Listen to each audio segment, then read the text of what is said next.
다음 주일에 저희들은 2022년도에 추수감사 예배를 드립니다.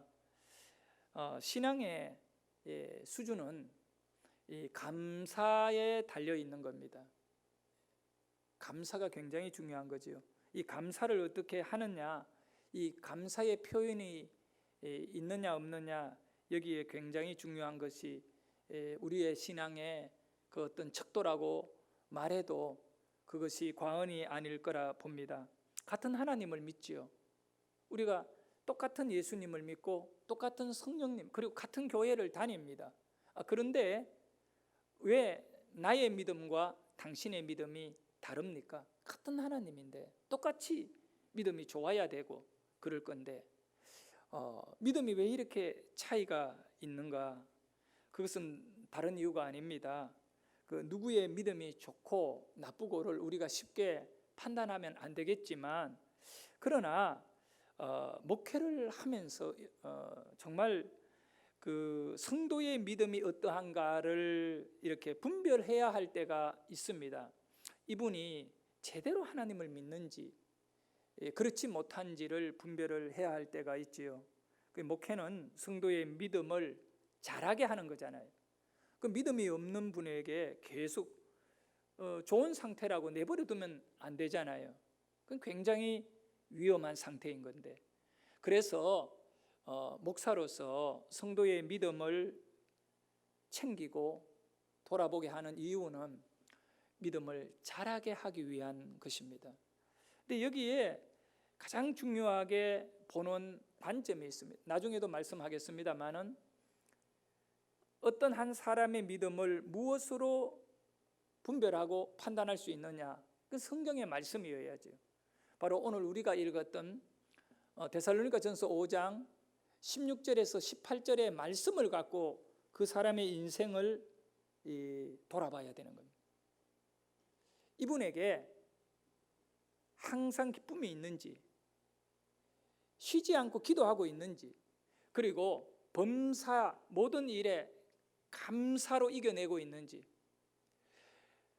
정말 좋은 믿음, 충만한 믿음을 가진 사람은요, 이 데살로니가전서 5장 16절, 17, 18절의 말씀대로 버티는 겁니다. 견뎌내는 거죠.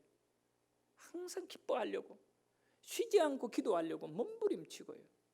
그리고 범사 모든 일에 감사로 그것을 다 포장해버리는 것입니다. 로마서 1장 17절에 보면 이 복음이라는 것이 오늘 우리에게 들어옴으로 인하여, 복음은 예수 그리스도의 십자가 구원이거든요. 이 복음이 우리 안에 하나님의 의가 되어 우리 안에 죄가 다 소멸되는 것입니다. 그래서 이 복음이 하나님의 의가 되어 우리에게 나타나게 되면 어떻게 되느냐? 결과적으로는 복음은, 예수의 십자가를 믿는 여러분의 믿음은 여러분을 의롭게 만들어주는데, 하나님의 의가 여러분의 것이 되는데, 그것은 바로 믿음으로 믿음에 이르게 하는 것입니다.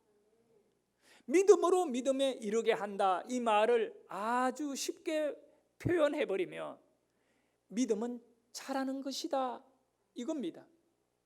복음을 받은 여러분들에게, 의롭게 된 여러분들에게는 의로움으로 그대로 머무는 것이 아니라 여러분은 자라나야 되는 겁니다. 믿음으로 믿음에 이르는 것은 믿음은 자라난다. 1년, 2년, 10년이 지나서 여러분의 믿음이 자라나야 하잖아요. 그러면 자라난 믿음, 열매의 믿음이 뭐냐 이거예요. 가장 아름답게 자라나 있는 믿음, 복음을 받은 여러분들이 자라나 있는 믿음이 뭐냐 이거죠. 오늘 또 우리 새가족 수료를 6명 하게 되는데, 새가족부에서 정말 이들 5주 동안 사랑하고 섬기면서 헌신해. 그렇게 하는 것은 그들의 믿음을 자라나게 하기 위함입니다. 그렇게 해서 그들이 자라난 믿음이 뭐냐, 뚜껑을 열고 상자를 열고 그 믿음의 내용을 하나님께서 우리에게 보여주시고 우리의 믿음이 그것이 드러날 때가 올 것인데, 그것은 바로 항상 기쁨의 믿음을 갖고 있느냐, 모든 일에 기쁨이 있는지, 그리고 정말 쉬지 아니하고 기도하고 있는지, 그리고 범사에 감사하는지가 자라난 믿음이에요. 혹시 이 자리에 앉아서 예배하는 여러분 가운데 기쁨 잃어버린 분 계십니까? 만사가 슬프고 고통스럽고 짜증납니까? 원망과 불평으로 가득 마음에 차 있습니까? 그러면 그거는 믿음이 아니에요. 복음을 가진 하나님의 의를 우리가 소유하고 믿음으로 믿음에 이르게 되는데, 우리는 믿음이 자라나서 정말 그럼에도 불구하고 정말 그런 가운데에서도 정말 그러니까 그래서라도 이런 표현을 써가면서 그러니 내가 항상 기뻐해야 하는 겁니다. 성도 여러분, 히브리서 11장 6절에 보면 믿음이 없이는 하나님을 기쁘시게 하지 못하고 하나님께 나아가는 자는 반드시 그가 계신 것과 또한 그가 자기를 찾는 자들에게 상 주실 임을 믿어야 할지니라. 그러니까 믿어야 할지니라고 합니다. 그렇게 믿는 사람도 있고 안 믿는 사람도 있다는 것. 그러면 믿음은 뭐냐? 네 가지의 특징이 있어요. 먼저는 믿음은요, 하나님을 기쁘게 하는 것이 최우선이에요. 여러분의 믿음으로 여러분이 출세하고 여러분의 소원을 이루는 그런 믿음은 전부 액세서리에 지나지 않는 겁니다. 가짜와 진짜는 결과적으로 큰 차이가 있지 않습니까? 하나님을 기쁘시게 하는 믿음을 갖고, 두 번째는 우리의 믿음이 하나님께로 나아가는 믿음이 되어야 된다. 하나님께 나간다는 말은 하나님을 찾는다는 겁니다. 오늘 여러분은 믿음을 가지고 하나님을 기쁘시게 하려고 예배 자리에 나온 줄 믿습니다. 믿음이 없으면 하나님을 안 찾아요. 하나님을 안 찾는다니까요. 여러분, 하나님을 찾는 것이 얼마나 중요한지. 그리고 우리 하나님 살아계심을 믿고 아울러 하나님은 나에게 상을 준다, 나를 축복해 주신다. 이것이 전부 우리가 가져야 할 믿음입니다. 사도 바울은요, 데살로니가 교회 성도들에게 가장 중요한 것을 가르치고 있어요. 그게 뭐냐 하면 하나님의 뜻을 따라 사는 성도입니다. 하나님의 뜻이 우리에게 오늘 드러나 있기를 소망해 봅니다.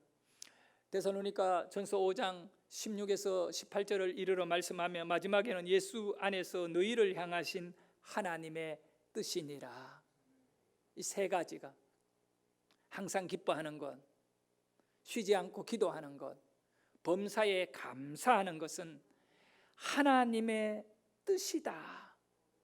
여러분, 믿음으로 산다, 이것은 뭘 의미하는지 아세요? 믿음으로 산다, 단순히 우리가 구원받는다, 믿음으로 사니까 나는 구원받아, 이렇게 생각하면 안 돼요. 믿음으로 산다, 이것은 하나님의 뜻대로 산다는 것입니다. 그러니 우리에게 믿음에는 큰 책임이 따르는 겁니다. 왜? 하나님의 뜻이 행하지 않는다면 그거는 가짜가 되고 말기 때문에 그렇습니다. 불신앙이 뭡니까? 간단하지요. 하나님의 뜻대로 안 사는 것이 불신앙이죠. 우리에게 있어서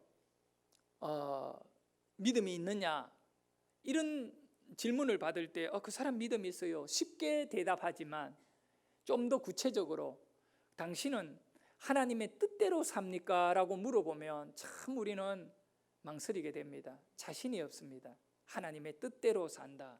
그러면 이 하나님의 뜻대로 사는 게 뭡니까? 세 가지를 얘기했잖아요. 이것이 하나님의 뜻이니라. 예수 안에서 너희를 향한, 너에게 주어진 하나님의 뜻이다. 우리 목이라는 겁니다. 이 믿음의 목이 뭐냐 하면 항상 기뻐하느냐 이거예요.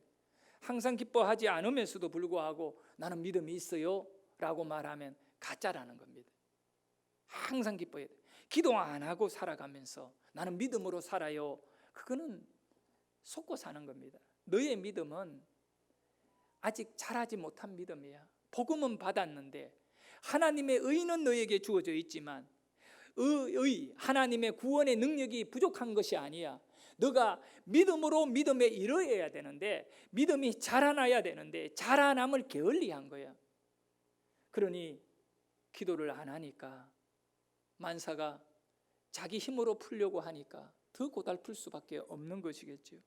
성도 여러분, 하나님을 뜻을 벗어나는 이 항상 기뻐 안 하고 쉬지 않고 기도를 안 하고 범사에 감사 안 하고 사는 것은 불신앙입니다. 우리 안에 불신앙을 제거할 수 있기를 축원합니다. 이 하나님의 뜻, 이것이 굉장히 중요한 거잖아요. 그 세 가지, 우리에게 향한 하나님의 뜻 세 가지는 간단합니다. 기쁨, 믿음, 감사입니다. 기쁨, 믿음, 감사. 그러면 데살로니가 전서 5장 16절과 18절에 보면 항상 기뻐하라, 쉬지 말고 기도하라, 범사에 감사하라. 이는 그리스도 예수 안에서 너희를 향하신 하나님의 뜻이니라.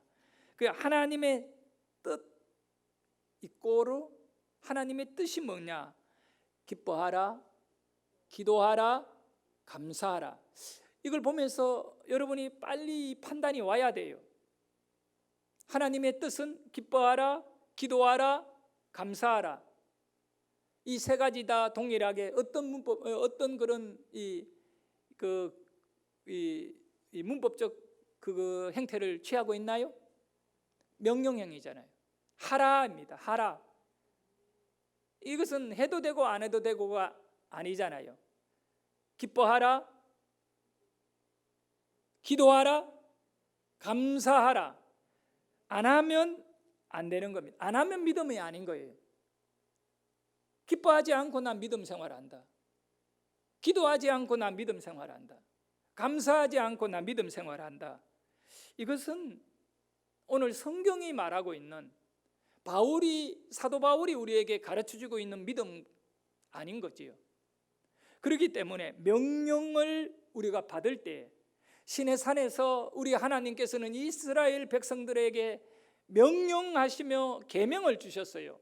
그런데 하나님의 말씀인 성경의 명령의 특징을 알아야 돼요. 모든 성경에 하나님이 명령을 하실 때에 하라, 하지 말라 이런 명령을 하실 때 그 명령에는 반드시 뭐가 여기에 흐르고 있느냐 하면 살려주시는 은혜가 흐르고 있는 겁니다. 여러분, 하나님의 명령은 지키면 살아나는 것입니다. 우리는 이 명령이 부담스럽고 힘든 것이지만 우리를 살려주시는 하나님의 뜻인 줄 믿으시기를 바랍니다. 그래서 항상 기뻐하라. 정말 너무 힘들어요. 막 속이 불이 나요. 그런 가운데에도 기뻐하시기를 축복합니다. 지나고 나면 참 내가 그때 참은 것을 참 잘했구나. 여러분, 이 기쁨 갖고 참아야 되거든요. 기뻐해야 됩니다. 정말 이 하나님의 말씀을 여러분이 행하고 산다는 것은 절대 쉬운 일이 아닌 이유는 믿음은 믿음으로 감당해야 하는 부분이 크기 때문에 그렇습니다. 믿음으로 감당하려고 할 때 믿음이 없으면 그게 잘 안 되는 겁니다. 그러나 믿음을 가지고는 능히 모든 것을 할 수 있다고 말했잖아요. 저 산을 들어서도 저 바다에 던지오라 하면 이루어질 것, 그는 믿음이거든요. 기쁨이 없는 여러분에게 기쁨을 가능하게 만드는 것은 믿음이기 때문에 오늘도 하나님께 엎드려 믿음 달라고 기도하기를 축복합니다. 이 하나님의 명령, 그것은 여러분을 살리는 건 줄 믿으시기를 바랍니다. 여러분을 살리고 싶으니까 하나님께서는 항상 기뻐해라, 쉬지 말고 기도해라, 범사에 감사하라 명령하는 줄 믿습니다. 성도 여러분, 찬송가 425장에 보면 4절의 가사, 주님의 뜻을 이루소서 온전히 나를 주장하사 주님의 뜻을 이루소서 온전히 나를 주장하사 주님과 함께 동행함을 만민이 알게 하옵소서. 여기 가사에 보면 주님의 뜻이, 하나님의 뜻이 이루어지기를 간절히 원하면서 그 방법이 뭐냐 하면 온전히 나를 주장해버리는 겁니다. 누가? 우리 주님이. 그 주장을 한다는 것은 그분에게 사로잡힌다는 거잖아요. 그 다음에는 내가 주님과 함께하고 있음을, 동행하고 있음을 만민이 알게 해달라는 겁니다. 여러분이 하나님의 사람이다, 예수 믿는 사람이라는 것을 만민이 알게 되어지는, 하나님의 뜻을 갖고 사는 인생이다라고 하는 것을 만민이, 모든 가족들이나 친구들이나 직장의 동료들이나 내 주위에 있는 성도들까지도 여러분 자신이 하나님과 예수님과 동행하고 있는 사람임을 알게 되지는 방법이 뭐냐 하면, 여러분의 얼굴과 삶에 항상 기쁨이 있느냐, 쉬지 않고 기도하는 기도의 모습이 있느냐, 모든 일을 감사로 받아들이며 병들어도 감사하고, 또 가난해져도 감사하고, 남들에게 억울한 일을 당하여도 감사하며 살고 있는 모습이 보이느냐. 만민이 볼 때 누가 보든 간에, 원수가 보든 친구가 보든 간에, 저 사람은 감사하고 있구나, 저 사람은 기도하고 있구나, 저 사람은 항상 기뻐하고 있구나, 이것이 보여지게 해야 한다는 것이죠. 이것이 바로 주님의 뜻을 온전히 나에게 머물게 하는 은혜의 삶인 줄 믿습니다. 성경은 우리에게 다른 사람을 자기보다 낮게 여기라고 말씀합니다. 그렇기 때문에 다른 사람에 대한 정죄하거나 판단하거나 그렇게 하면 안 된다고 말씀합니다. 그런데 여러분, 다른 것은 모르지만 성경은 끊임없이 우리에게 믿음을 판단하라고 말합니다. 네, 믿음을 돌아보라고 말합니다. 믿음이 있는지 믿음이 없는지를, 이것을 세밀하게 살펴야 되는 겁니다.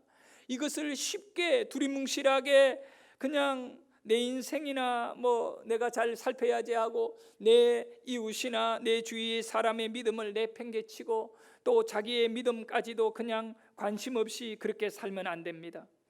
영적인 것을 귀하게 여기고, 목사로서 목회를 하면서 이 믿음을 살핀다는 것은 너무나 중요한 일임을 깨닫게 되는 거지요. 성도의 믿음을 점검해 볼 때 하나님이 우리에게 준 기준이 있다는 것을 다시 한번 확인합니다. 여러분에게 준 기준이 있어요. 항상 다른 걸 갖고 저 사람이 어디 식당에 가서 돈을 잘 쓰느냐, 이런 걸 갖고 저 사람 좋은 사람 나쁜 사람, 믿음 있고 믿음 없고 분별하지 말고, 이 준 기준, 성경이 우리에게 준 기준이 있어요. 말씀의 기준이 있어요. 이 기준을 갖고 자기 자신을 먼저 늘 판단하고 또 다른 사람의 믿음을 살펴야 됩니다. 그 기준이 되는 말씀이 데살로니가 전서 5장 16절에서 18절까지입니다. 세 가지라 했지요. 저 사람이 항상 기뻐하는가? 기쁨을 잃어버리면 문제가 있는 거예요. 위기입니다. 위기. 성령은 기쁨의 영이거든요. 성령이 내게 오시면 그 어떤 환난 가운데에도 기뻐하게 되는 것입니다. 기도는 하나님과의 호흡이잖아요. 기도가 멈추었다, 저 사람의 인생에. 쉬지 않고 기도해야 되는데 기도 안 하고 딴짓하고 있는 거예요. 그러면 위기입니다. 위기. 그거 살펴야죠. 범사에 감사. 모든 일이잖아요. 안 좋은 일까지도, 망한 일까지도 감사하는 하나님의 살아계심을 인정하기, 그것이 가능한 일입니다. 세상적으로 보면 도저히 이것은 불가능한 일이거든요. 그러니까 믿음이라는 단어가 여기에 중요하게 자리 잡는 거죠. 믿음은 내 인생의 가치를 떠받치는 받침대입니다. 그래서 여러분들이 바로 이 세 가지를 갖고 여러분의 믿음이 살아있는 믿음인지, 오늘 운동력이 있는 그런 믿음인지, 죽어있는 믿음인지, 이것이 판단이 나는 겁니다. 어떻습니까? 여러분은 정말 항상 기뻐합니까? 제가 어저께 예배 그 리허설을 토요일 저녁 8시 반에 우리 찬양팀들하고 다 하거든요. 그때 하면서 내가 한 가지 부탁했어요. 잘 찬양에 대해서는 저 간섭을 잘 안 하는데, 다른 거는 모르지만 찬양을 하는 우리 이 리더들이, 싱어들이 제발 좀 웃었으면 좋겠다. 저도 이것이 참 단점인 것 같아요. 설교자는 얼굴에 평안이 있어야 되거든요. 그런데 여기 서서 설교를 해보십시오. 평안이 있는가? 긴장이 먼저 올 겁니다. 근데 이 기쁨이 있어야 돼요. 기쁨을 나누어야 된다고. 이 감사 그냥 입으로 외치는 것이 아니라 이 감사가 만민이 볼 때 주님과 동행함을 만민이 알게 하라 그랬잖아요. 그래서 이렇게 싱어들이 서서 그냥 얼굴을 집에서 부부싸움하고 와가지고 막 이렇게 하면 은혜가 안 되잖아요. 그게 믿음이 아닌 찬양을 하잖아요. 그래서 삶이 믿음으로 나타나는 세 가지다. 세 가지. 항상 기뻐하느냐, 이걸 점검해보라고. 설교를 들으면서 오늘 두 번째, 쉬지 않고 기도하는지 점검해야 돼요. 정말 우리는 믿음으로 움직여야 돼요. 그냥 기독교의 그 어떤 운동 정도로 무브먼트, 어떤 사회 새마을 운동하듯이 우리가 그런 운동 정도로 여기면 안 돼요. 이거는 생명입니다. 명령이니까, 하나님의 명령이니까. 여러분, 쉬지 않고 이 가을에 기도하고, 겨울을 앞두고 이제 부흥회를 앞두고 여러분 새벽에도 나와서 말씀 읽고 기도하고 우리 한번 그렇게 해볼 수 있기를 축복합니다. 그런 것까지도 범사에 감사하기를 주의 이름으로 축원합니다. 항상 기뻐하라. 이 말의 가장 중요한 의미는 저는 영적인 기쁨을 가져야 한다 이겁니다. 항상 기뻐하라는 것은 가장 먼저 찾아와야 할 것입니다. 여러분의 것을 놓치지 말고, 내 것이니까, 내 권리니까 내 것을 내가 가지고 살아야 된다. 여러분의 권리가 뭘까요? 저를 따라합니다. 영적인 기쁨. 여기에 항상 기뻐하면 영적인 기쁨을 잃어버리면 안 돼요. 음식을 먹을 때 좋은 음식을 먹으면 얼마나 기뻐요? 우리 하은이 연애하니까 얼마나 좋아, 그지? 좋지? 남자를 만나고 살아봐라 개 뿌리다고 했다. 그런데 여러분 그 부분이 우선적으로 영적인 기쁨으로 이거를 감당돼야 되거든요. 영적인 기쁨을 잃어버리고 연애하고, 영적인 기쁨을 잃어버리고 음식을 먹고, 영적인 기쁨을 잃어버리고 여행을 하면 그것은 죽음의 여행이에요. 우리는 과연 영적인 기쁨을 그렇게 소중하게 여기고 살아갑니까? 항상 기뻐하라. 하나님께 나와 예배하는 기쁨이 여러분에게 회복되어 있습니까? 성경 말씀을 읽을 때 내 마음에 흘러가고 있는 생명의 강을 발견하고 기뻐합니까?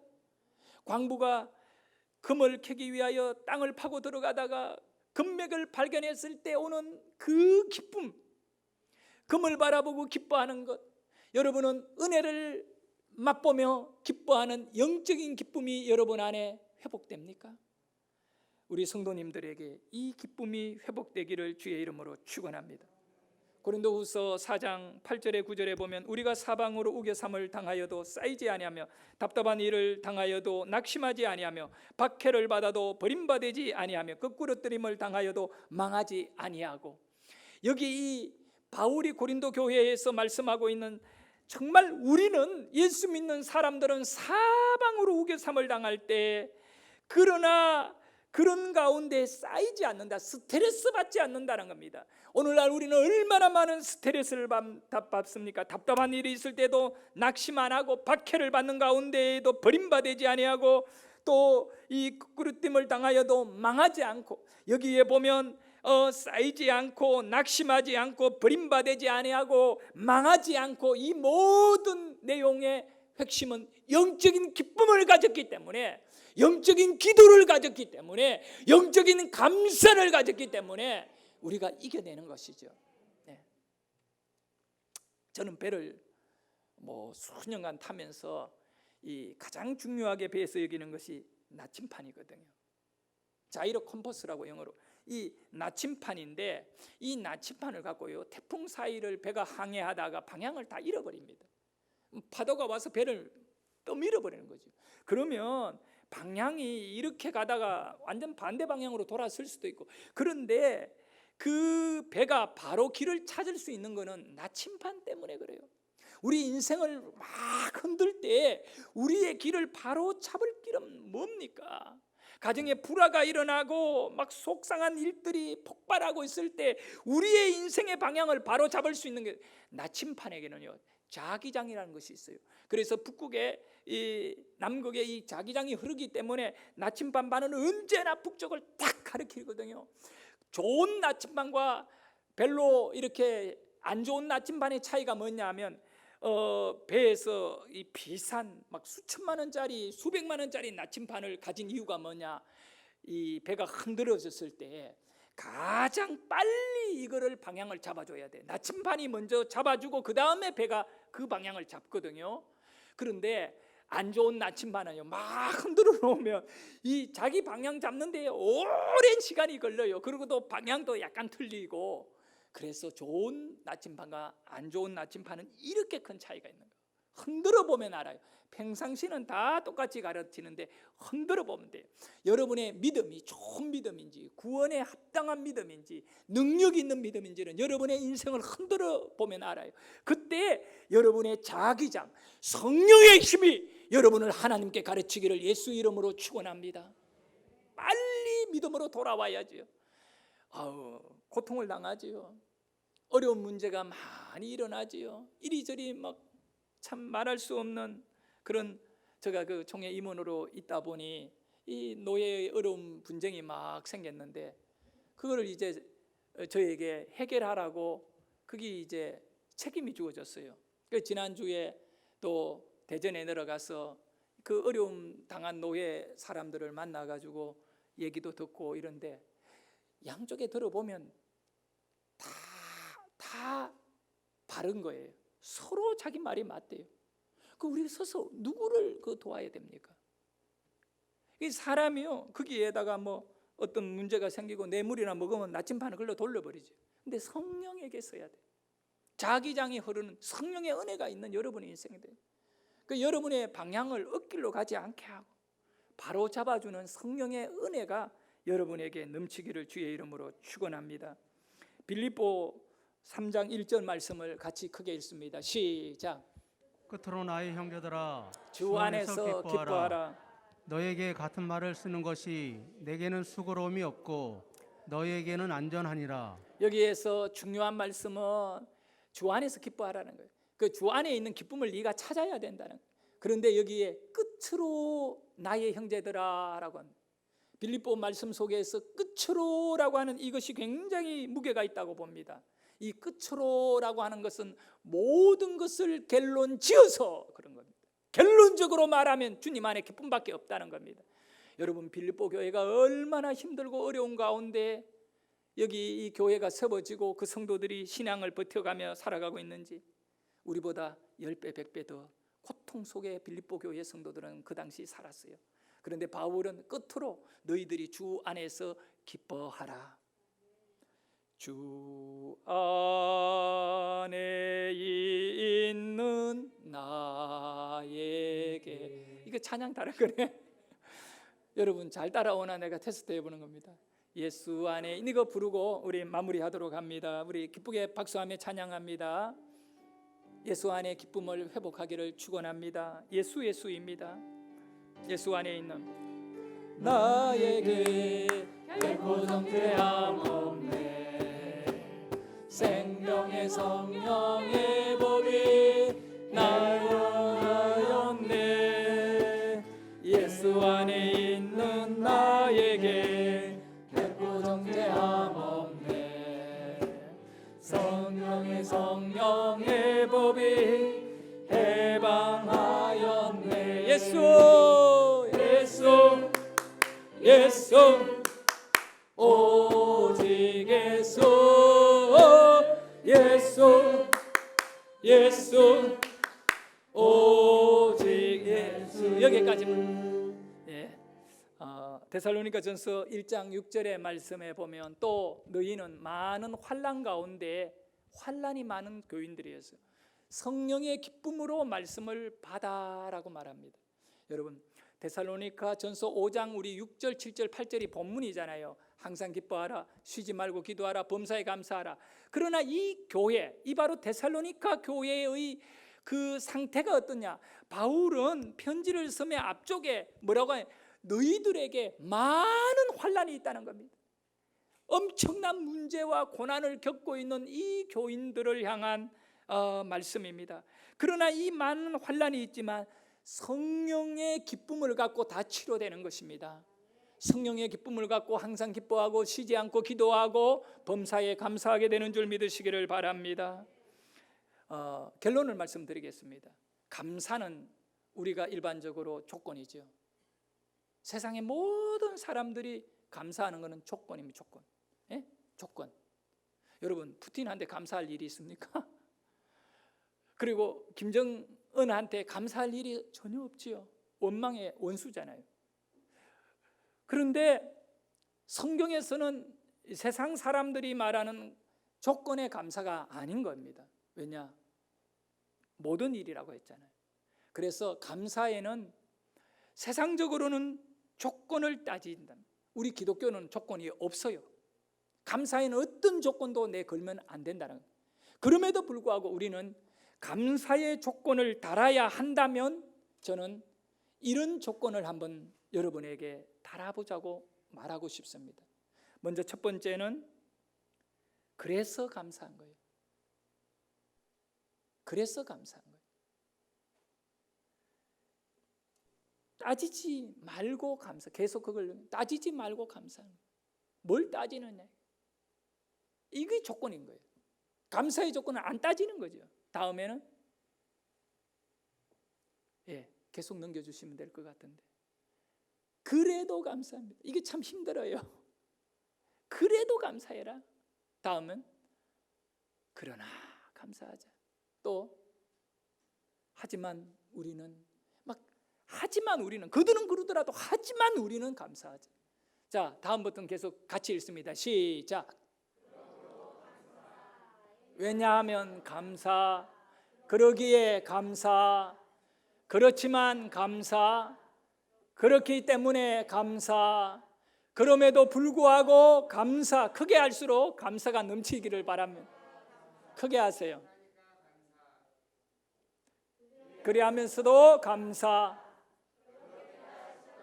감사, 감사, 감사, 감사, 감사, 감사, 감사, 감사, 절대 감사. 아멘. 우리 성도 여러분, 오늘 여러분들이 정말 이 감사의 조건이 없지만 그래도 감사, 그러니까 감사, 그러할지라도 감사, 이런 것이 믿음입니다. 믿음. 우리 이 시간에 하나님께 기도하도록 하겠습니다.